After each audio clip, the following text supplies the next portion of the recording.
Maïna Sage, bonsoir. Bonsoir Caroline. Alors vous avez été élue avec près de 69% des voix dans la première circonscription. Je ne vais pas vous demander de réaction à votre élection. Vous avez largement commenté hier soir vos impressions hier. On vient d'entendre un élu indépendantiste heureux de l'élection de Moetai Broderson.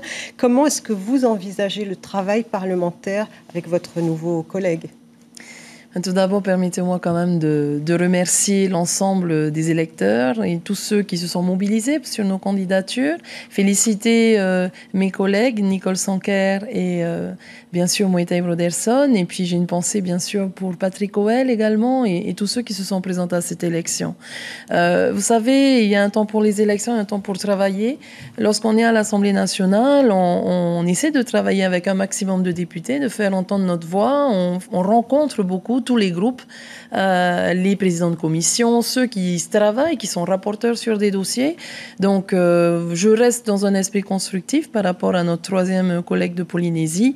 Nous n'avons pas les mêmes visions, nous n'avons pas les mêmes idéologies politiques, c'est très clair, mais je le sais puisque je le vois à l'Assemblée de Polynésie, il y a des sujets sur lesquels on pourrait vous rassembler. On peut bien sûr s'entendre. Donc, voilà, je crois que l'intérêt surtout, c'est de défendre la Polynésie et son intérêt général. Justement, vous comptiez sur 3 députés Tapura. Oui. Est-ce que ce ne sera pas un peu plus compliqué pour vous imposer? Bien sûr. Ah non, pour nous imposer, je ne pense pas. Bien sûr que c'est une force de frappe d'avoir 3 députés unis, soudés, qui parlent d'une même voix, dans un état d'esprit à travailler ensemble, de façon complémentaire, cohérente. Donc c'était vraiment l'objectif du Tapura Huira Atira, et c'est vrai que 2 sur 3, c'est déjà très bien. On aurait souhaité faire 3 sur 3, bien sûr, comme je pense tous les partis qui ont présenté 3 candidats. Ça va effectivement freiner cette dynamique, mais voilà, 2 sur 3 pour l'avoir vécu ces dernières années. Je sais que ça a permis, et tout le monde l'a constaté, aussi de pouvoir faire équipe avec nos sénateurs, avec le président de la Polynésie, le gouvernement, la majorité. Donc je ne m'inquiète pas de ce côté-là. Le Tapura règle ses comptes avec le parti Orange aujourd'hui. Il estime dans un communiqué que Patrick Howell avait 2 adversaires, l'un digne, Moetai, l'autre sournois, le Tahuera Huira-Atira, qui, je cite, a désormais besoin du Tavini pour exister politiquement par procuration. Vous pensez que Moetai Broderson a vraiment bénéficié des voix du Tahuera dans cette élection? Je ne le pense pas, c'est une évidence. Beaucoup de personnes, même sur le terrain, nous ont très clairement dit que le Tahuera aussi se positionnait de cette manière, en tout cas pour beaucoup de militants. Donc voilà, nous on fait ce constat qui est très clair et qui a permis, on le sait tous, à Moetai Broderson d'être élu.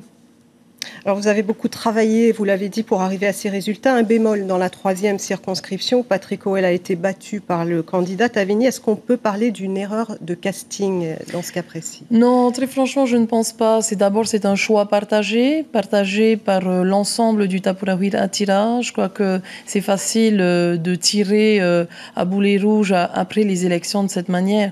Moi, ce qui m'importe, c'est surtout de voir qu'il y a eu une mobilisation très forte, que le Tapura Huira Atira est arrivé en tête dans les 3 circos au premier tour et largement en tête pour 2 d'entre elles.